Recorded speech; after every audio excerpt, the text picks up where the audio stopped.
सहारनपुर मामले को लेकर लगातार प्रतिक्रिया बढ़ती जा रही है, लेकिन सबसे जो बड़ा सवाल उठने लगा है कि जो मीडिया है, जो पत्रकारिता है, वो कटघरे में खड़ा हो गया। क्योंकि जिस तरह से दलित समाज पर हमला हुआ, उसके बाद से मीडिया में पहले तो खबरें नहीं आई, थोड़ी बहुत जो खबरें आई उस पर लोग अब भरोसा नहीं करने लगे हैं। खासकर बहुजन समाज के जो लोग हैं वो भरोसा नहीं करने लगे हैं और अपनी तरफ से एक फैक्ट फाइंडिंग कमेटी बनाते हैं और वो जाती है। बहुत ज़रूरी भी है ताकि सच जो है वो सामने आए, क्योंकि हर सच के दो पहलू होते हैं। सहारनपुर मामले में भी ऐसे ही हुआ है। मेरे साथ 5 लोग हैं जो इनका मैं नाम लूँगा। डॉक्टर पुष्पेंद्र हैं, मदन पाल गौतम हैं, डॉक्टर सौरभ हैं और डॉक्टर सिद्धार्थ हैं। ये तमाम लोग गाज़ियाबाद के रहने वाले हैं जो फैक्ट फाइंडिंग की एक टीम बनाकर सहारनपुर गए थे। मैं उनसे जानने समझने की कोशिश करूँगा कि सहारनपुर जो पूरा मामला हुआ, जिस तरह से मैं भी गया था वहाँ ग्राउंड रिपोर्ट करने, हो सकता है मुझसे बहुत सारी चीज़ें छूट गई हों, पत्रकारिता में सब कुछ नहीं समझा सकता, लेकिन जो फैक्ट फाइंडिंग टीम है वो क्या लेके आई है और क्यों उनको पत्रकारों पर भरोसा नहीं है, क्यों उनको मीडिया रिपोर्ट्स पर भरोसा नहीं है, क्या इस पर भी हम बात करेंगे और सहारनपुर मामले पर भी बात करेंगे। डॉक्टर साहब, बहुत सारे रिपोर्ट्स आई, आपने चर्चा भी की। क्या लग रहा है कि अब जो बहुजन समाज है, खासकर दलित इशूज़ का जब मामला होता है, तो अब जो मेन स्ट्रीम मीडिया है उस पर आप लोग का भरोसा नहीं रहा? हम लोगों का बिल्कुल भी भरोसा नहीं है।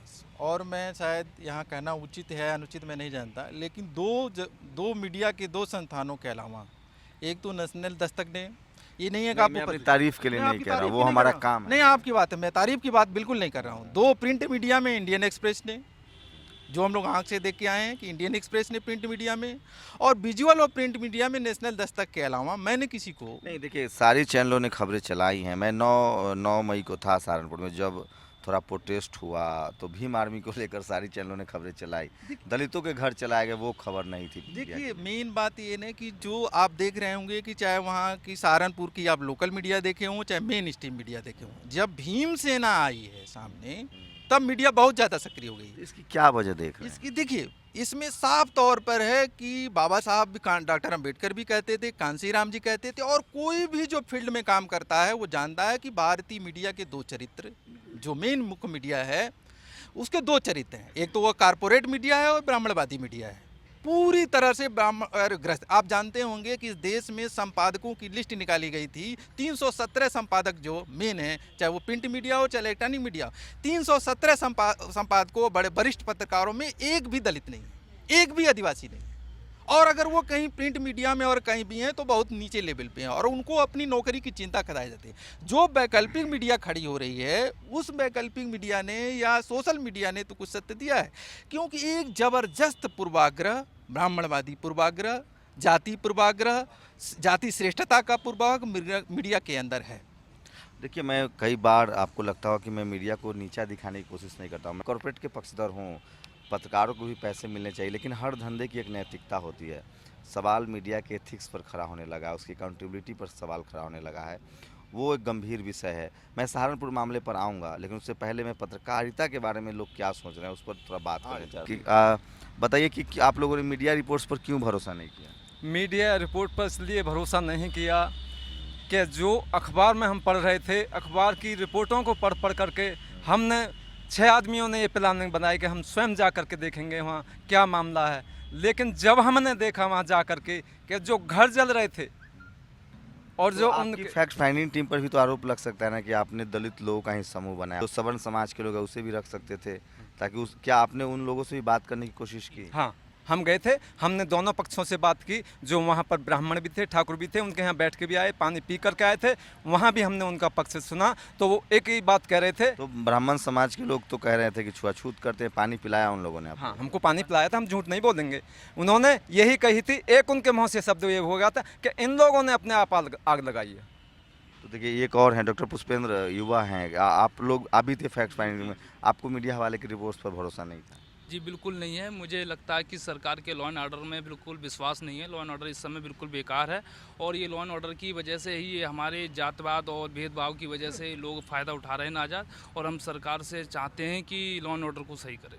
तो ये पत्रकारिता पर बात हो गई। मैं फैक्ट फाइंडिंग टीम से बात करने की कोशिश करूँगा कि आखिर वो उनको क्या लगा कि ये सब पूरे मामले का। कोई आपकी टीम में महिला भी थी? नहीं थी। तो बताइए कि आपने जो देखा, क्या ये जातीय हमला था या कानून व्यवस्था की फेल्यूर है, या जो हमारे समाज में जो जाति दंभ है, जाति का जो जहर भरा हुआ है हम सबके दिमाग में, हम सबके दिमाग में भरा हुआ है, चाहे वो किसी जाति का हो, चाहे वो दलित हो, वो भी कैटेगराइजेशन है, ये वाल्मीकि है, मैं जाटव हूँ, ये पासी है। तो क्या लग रहा है कि ये उसका असर है या ये सचमुच प्लान वे में किया गया था? देखिए, ये पूरी तरह से इसका जो अस्थाई और दीर्घकालिक कारण है वो तो जो जातिवादी जहर है वही है, लेकिन वो जातिवादी जहर किसी मामले पर फूट पड़ता है। जातिवादी जहर भरा हुआ है, लेकिन आप ये कहेंगे कि अगर दलित का जहर और सवर्ण का जहर एक ही तरह का नहीं है। आप ये जान लीजिए, मैं नहीं समझता हूँ कि कोई भी दलित समाज का आदमी बराबरी तो चाहता है, लेकिन वो ये चाहता है कि नहीं हमारे सवर्ण समाज हमलावर नहीं होता है। हमलावर नहीं, बराबरी वो चाहता है। तो सहारनपुर वाले मामले में आपने जो क्या देखा कि वो क्या था पूरा मामला और कैसे शुरू हुआ, कैसे खत्म हुई? दो मुद्दे तो ऐसे थे। एक मुद्दा था जो राजपूतों के दिलों में, उच्च जातियों के दिलों में आग लगाए ये हुए। उच्च जाति क्यों करे? इसका मतलब कोई नीच जाति है? हाँ, है। आप लोग कैटेगरी डिसाइड कीजिए ना, जो SC ST जनरल OBC बना हुआ है उसको। ठाकुर और ब्राह्मण है, आपको पूरा नैरेटिव चेंज करना होगा। जैसे आप किसी को उच्च जाति कहते हैं, इसका मतलब कोई नीच जाति का मान है। लेते हैं, बिल्कुल बात आपकी बिल्कुल सही बात है। देखिए, तो जो कॉन्स्टिट्यूशनली प्रावधान है, हम सवर्ण कह सकते हैं, SC ST OBC जो सवर्ण जातियां हैं, और खास करके उस गांव में जो राजपूत जाति हैं। देखिए, आप ये जानते होंगे कि उस राजपूतों की बातचीत से भी जो समझ में आ रही थी कि वो लोग रहे हैं जो कल तक उनके हरवाहे थे। आज वो लोग बराबरी पर बात कर रहे हैं। और पहली बार उस गांव में घटना घटी थी कि एक सामान्य सीट से एक दलित ने और एक SC ने राजपूतों को हरा दिया था। ये घटना इस वक्त कितने घर जलाए गए? 25 घर जलाए गए हैं। 25, ये तो सब घर पा रही, इंडियन एक्सप्रेस ने भी दिया। हमला कितने घरों पर हुआ? देखिए, हमला तो हुआ है लगभग 30 से 35 घरों। तो 13 लोग वहाँ एडमिट थे। इस समय तत्कालिक तौर पर वहाँ 10 लोग मौजूद थे। कुल CMO ने लिस्ट दिखाई थी कितने? नहीं, इस समय 13 जो लोग थे, 3 लोग इधर प्राइवेट में कहीं चले में गए। बहुत अंतर आ रहा है। हाँ, नहीं, 10 आदमी उस समय वहाँ मौजूद थे। आपने क्या देखा? जो स्पेसिफिक कुछ बताइए, चूँकि पूरी कहानी सब लोग जान रहे हैं। स्पेसिफिक कुछ ऐसा जो आप कहना चाह रहे हो कि आपके फैक्ट फाइंडिंग टीम में जो लोगों को जानना चाहिए। मैंने फैक्ट फाइंडिंग टीम में ये देखा कि वहाँ जातिवाद ज़्यादा है और जातवाद को लेकर वहाँ बढ़ावा दिया जा रहा है। और वहाँ जो सरकार है, सरकार की सह पर और अधिकारियों की सह पर ये सारा कुछ हो रहा है। चाहते हैं कि कानून व्यवस्था सुधरनी चाहिए। अगर कानून व्यवस्था नहीं सुधरी तो उत्तर प्रदेश के बुरे हाल होंगे, उसके बुरे अंजाम होंगे। आप फैक्ट फाइंडिंग टीम में थे, कोई एक वजह जिस पर आप फोकस करना चाहते हो, जो आप चाहते हैं कि वो बात देश दुनिया के सामने जाए? हम चाहते हैं कि वहाँ पर जो है एक जो हमारे साथी हैं अच्छे तरीके से उनकी कानून व्यवस्था हो। अगर जो वो लोग वहाँ से मैं वो पूछ नहीं रहा हूँ। मैं पूछ रहा हूँ जो घटना हुई है, जो विक्टिम हैं, जो पीड़ित हैं, जी, उनकी कोई एक ऐसी बात जो मीडिया के नज़रों से ओझल हो गई हो, जो आप बताना चाहते हो, जो बहुत महत्वपूर्ण लगता हो आपको? हमको महत्वपूर्ण यही लगता है कि उनकी जो हालत है गंभीर, उसको सुचारू रूप से सही हो। डॉक्टर साहब, आपको क्या लगता है, एक ऐसी 2-3 चीज़ें जो आपको लगता है? 4 चीज़ें कहना चाहता हूँ जो मीडिया में नहीं आ रही है, पता नहीं क्यों नहीं आ रही है। पहली बात तो ये कि जो ये 3 नारे लग रहे थे, 3 से 4 नारे लग रहे थे, वो नारे मीडिया में नहीं आ रहे हैं कि अगर सब वीरपुर में रहना है तो योगी योगी कहना है, हर हर महादेव, जय श्री राम, राणा प्रताप। और उसमें भी जिनको मारा जा रहा था वो फिजिकल नहीं मारा जा रहा था, उनसे ये कहलवाया जा रहा था कि बोल अंबेडकर मुर्दाबाद, बोल अंबेडकर मुर्दाबाद। आप सहारनपुर अस्पताल में गए होंगे तो भास्कर से मिले होंगे, जो भास्कर उनकी पत्नी सबसे बुरी तरह से घायल हैं। तो भास्कर के मुंह से अंतिम बात निकल रही थी कि कैसे हम बोल सकते हैं कि अंबेडकर मुर्दाबाद, कैसे बाबू हम बोली कि अंबेडकर मुर्दाबाद, और हमारा कटई पकड़ कहते हैं बोल अंबेडकर मुर्दाबाद। उस लड़ाई का जातिवादी एंगल से अलग जो जाति का जहर है और राजपूतों द्वारा उस पूरे इलाके में, उस पूरे गांव पर जो वर्चस्व कमजोर पड़ रहा था, और जो दलित बराबरी दिखा रहे थे, राजपूतों का बराबरी नहीं दिखा रहे थे। कुछ मामले में थोड़ा शॉर्ट में 3-4 चीज़ जो आप बता रहे थे मंदिर को लेकर बताइए, और जो हमला हुआ है। पहली बात तो ये कि उनके राजपूतों के दिलों में आग लगी हुई थी कि किसी शब्द इस्तेमाल करें कि किसी SC ने राजपूत को हरा करके गांव का प्रधान हो गया, यानी गांव का राजा हो गया इस सामंती समाज में। कहा जा रहा है कि SC समाज के लोगों ने भी राजपूत एक युवक की पिटाई की, जिससे उसकी मौत हो गई, जिसको मुआवजा भी मिला। देखिए, उसकी मौत हुई है, इससे कोई इनकार नहीं कर सकता है, लेकिन राजपूतों से भी ये बात पूछी हम लोगों ने, तो ये नहीं कह पाए कि नहीं उन्होंने ही उसको मारा है। ये साहब नहीं कर पाए। और डॉक्टरों की टीम तो झूठ नहीं बोलेगी, एससी एसपी तो झूठ नहीं बोलेंगे। क्या है, क्या बयान है उनका? बयान उनके तो यही बयान आ रहे हैं कि अभी एफआईआर भी दर्ज नहीं होगी। आपको मालूम होगा कि अभी 302 का एफआईआर नहीं दर्ज हुई है। जो मुझे जानकारी है 302 की केस FIR दर्ज है 17 लोगों पर। केस मुझे दर्ज है, लेकिन 302 का कत्ल का नहीं दर्ज है, क्योंकि अभी तक कोई प्रूफ नहीं मिला हुआ है कि उसकी हत्या की गई है। दम घुटने से जो पोस्टमार्टम रिपोर्ट आती है कि दम घुटने से उसकी मृत्यु हुई है, ये तो बात आ रही है, लेकिन कोई प्रूफ, एक भी प्रूफ नहीं है कि उन्होंने उसकी हत्या की। कहीं कोई जिक्र ही नहीं है। ये बहुत इम्पोर्टेंट सवाल है। जिस तरह से कहा जा रहा है कि एक लड़का जो मंदिर में गया था, मैंने देखा था रविदास की मूर्ति की हाथ टूटा हुआ था, अंबेडकर की मूर्ति लगाने के लिए एक फाउंडेशन बना हुआ था जिस पर बात, उस मूर्ति को लेकर विवाद हुआ, इसकी भी कोई जानकारी है? हाँ, मूर्ति का प्रश्न बहुत साफ है कि वो मूर्ति एक बहुत बड़ा कारण था। प्रशासन को लेकर मुझे लोगों ने बताया था, आपके फाइंडिंग में क्या आया है कि प्रशासन का किस तरह की भूमिका रही पूरे मामले की में? भूमिका तो आप साफ तरीके से दे सकते हैं। आपको भी पता चला होगा कि लगभग 40 के आसपास पुलिसकर्मी वहाँ मौजूद थे जिस समय घटना हुई। और 3 घंटे तक ये तांडव चलता रहा। और एक महिला झूठ बोल सकती है, 2 भूल सकती है, लेकिन 10-20 महिलाएं, और वो भी बूढ़ी बूढ़ी महिलाएं झूठ बोलेंगी। वो कह रहे थे जो भी करना उसको जल्दी कर लीजिए। आप जानते होंगे फायर ब्रिगेड को नहीं आने दिए, वो पुलिस में उपस्थित थी। और जब सस्पेंशन का समय आया कि भीम आर्मी ने कुछ काम करे, कोई ऐसी घटना अंजाम दी, तो भीम आर्मी पर आएंगे, उस पर मैं लोगों से, सब लोगों से बात करूंगा। ये पुलिसकर्मी कुछ और जो एकदम कुछ स्पेसिफिक बताइए मुझे, जो आपके टीम ने ऑब्जर्व किया हो। मेरे हिसाब से 2 बातें वहाँ की सबसे स्पेसिफिक है। प्रधानी के चुनाव में गांव का प्रधान किसी जाटो चमार एससी का होना, ये आग लगाने के लिए उनके लिए काफ़ी था। दूसरा, जो मूर्ति लगाई जा रही थी, आप देखे होंगे को लोग कह रहे थे कि ओकरे गोड़वा के नीचवा से हमन के जायक पड़ी, जहाँ वो मूर्ति का चबूतरा इतना ऊंचा है और वही उन लोगों का रास्ता है। जब वो गुजरते तो बाबा साहब का पाँव के उसके नीचे से गुजरना पड़ता, ओकरे गोड़वा के नीचे से हमें गुजर पड़ी। अब ऐसा दिन देखे पड़ी कि अम्बेडकर के गोड़े के नीचे से गुजरे पड़ी। मूर्ति तो अलग है, वो सड़क पर है, इस तरह की धारणा है लोग। लेकिन पक्की तौर पर धारणा, देखिए आपने शुरू में जो एक प्रश्न उठाया था ना, ये टुकड़े टुकड़े की जो घटनाएं दिख रही है, मूल बात ये एक है कि दलित समाज, एससी समाज में इतनी चेतना आ गई है और थोड़ी आर्थिक स्थिति भी बदल गई है कि वो पूरी तरह से बराबरी पर जीने की उसकी इच्छा पैदा हो गई है। और जो सवर्ण समाज है उसके हृदय में इक्के दुक्के आदमी को छोड़ दीजिए तो बहुसंख्यक समाज, ये तो समाज का विश्लेषण है। मैं अगर कंटेंट पे बात करूं, फैक्ट पे बात करूं, तो डॉक्टर साहब 2-3 जो बेसिक जो फैक्ट है वो बताइए कि किस तरह के हालात हैं, अभी क्या हुआ है, चूँकि आप लोग 14 को आए हैं वहाँ से, तो क्या स्थिति है, कुछ उनको सुविधाएं पहुँची है? उस दिन तो पर्टिकुलर कुछ ज़्यादा लोग भय में थे, आपको भी जानकारी होगी, क्योंकि उस राजपूत लड़की की उसी दिन 13वीं थी। तो लोगों को ये लग रहा था कि आज दोबारा हमला हो सकता है। और उस दिन एक बात और भी पता चली, कुछ मिसिंग है लोग, गांव से मिसिंग की खबरें हैं। हाँ, एक लड़के की बात हो रही है कि अभी उस लड़के का कुछ पता नहीं चल पाया। जो इंजर्ड थे, जो सरपंच हैं, उनके जो लड़के इंजर्ड थे, जिनका इलाज चल रहा था देहरादून अस्पताल में, उसके बारे में कोई जानकारी है? जी, देखिए, जो शुरू में कह रहा था कि प्रधानी का चुनाव एक महत्वपूर्ण इशू था, इसको इससे समझ सकते हैं कि जो प्रधान जी का लड़का संत कुमार है, सबसे बुरी तरह से उसी को पीटा गया है। जोली ग्राउंड हॉस्पिटल में जो देहरादून के है, 2 बार उसका ऑपरेशन हो चुका है। मैंने एक स्थानीय साथी को भी फ़ोन किया था जो वहाँ पर गए हुए थे, 2 बार उसके मस्तिष्क का ऑपरेशन हो चुका है। उसको ऐसे मारा गया है कि मैंने वो मौत के से बच जाए, यही मुश्किल। ये बताता है कि वो नफरत का एक बहुत महत्वपूर्ण पॉइंट। तो ये थे फैक्ट फाइंडिंग कमेटी के लोग थे, जिनकी माने तो वो जाति के अहंकार, सरपंच बनने की वजह से, चूँकि वो शेड्यूल कास्ट के थे, सरपंच बने थे, ये जो जातिवाद का हमारे अंदर जहर है उसको नहीं पच रहा था।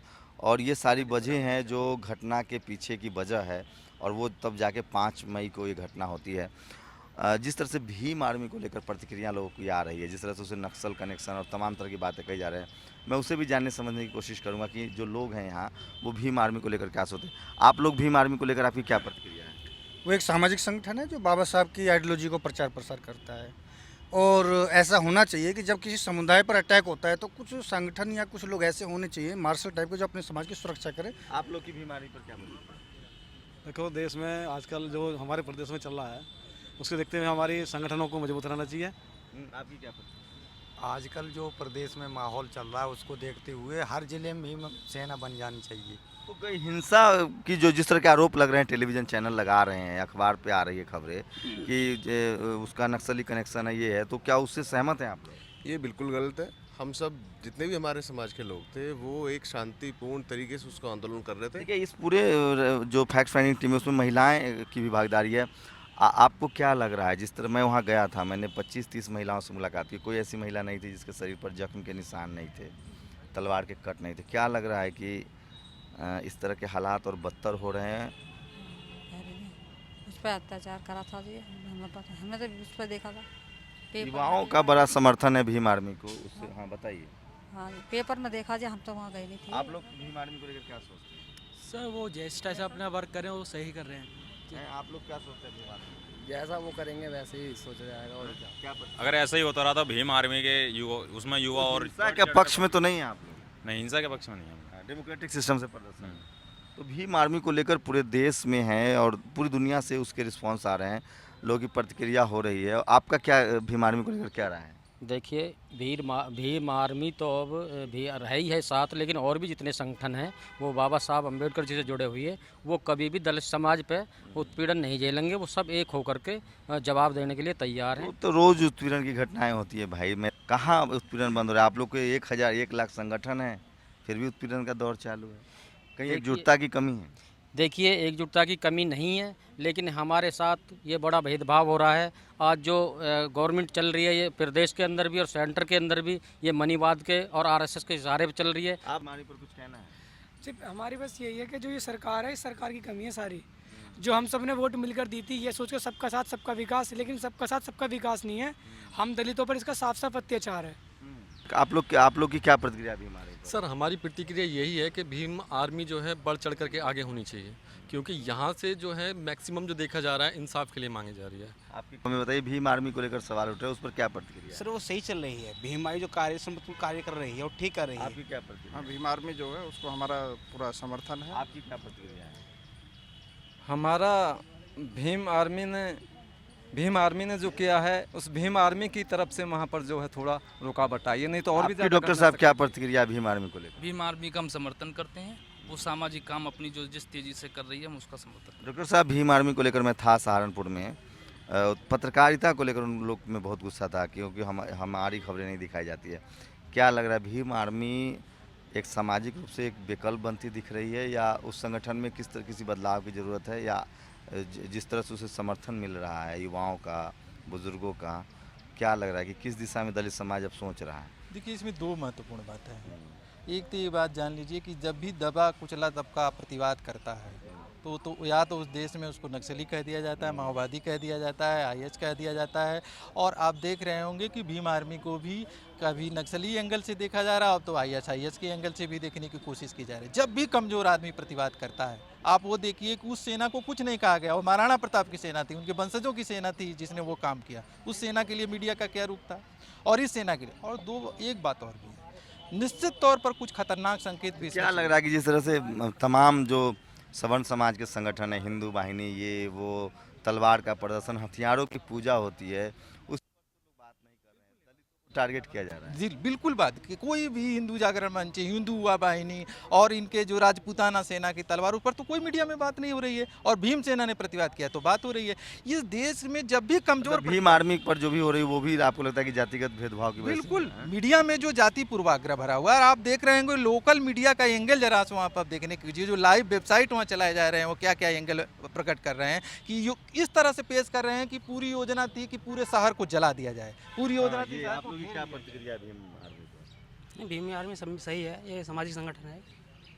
एक तत्व बस मैं और कहना चाहता हूँ भीम आर्मी के बारे में कि देखिए, अब दलितों का सरकार पर से और इस जो सिस्टम चल रहा है उससे उम्मीद खत्म होती जा रही है कि ये न्याय देंगे। अब न्याय लेने के लिए दलितों को ये लग रहा है कि न्याय अपने छीन के लेना पड़ेगा। ये सिस्टम और ये कानून व्यवस्था अब न्याय नहीं दे पाएगी। एक मामले में बहुत अच्छी बात है और बहुत खतरनाक बात भी है। तो ये थी जो फैक्ट फाइंडिंग टीम गई थी, उसकी प्रतिक्रिया है कि जो पूरी घटना है वो सिर्फ जातीय जो अहंकार है उसकी वजह से हुई, और चूंकि दलित समाज के लोग चुनाव जीतकर सरपंच बने थे वो भी एक वजह थी। और भीम आर्मी को लेकर लगातार जो है वो युवाओं में समर्थन बढ़ रहा है। जो बहुजन समाज के युवा हैं वो अपना समर्थन जता रहे हैं, उनको लग रहा है कि भीम आर्मी जो है वो उनकी आवाज़ बन रही है। और जिस तरह से सहारनपुर में 9 मई को उन्होंने प्रोटेस्ट किया, उसके बाद से उसकी लोकप्रियता भी बढ़ी है और समर्थन भी बढ़ा है और लोगों को लगने लगा है कि इस तरह के जो जातीय हिंसा है उसके खिलाफ मजबूती से डेमोक्रेटिक सिस्टम से खड़ा होने की ज़रूरत है। कैमरामैन श्याम के साथ शंभू कुमार सिंह, नेशनल दस्तक, गाजियाबाद।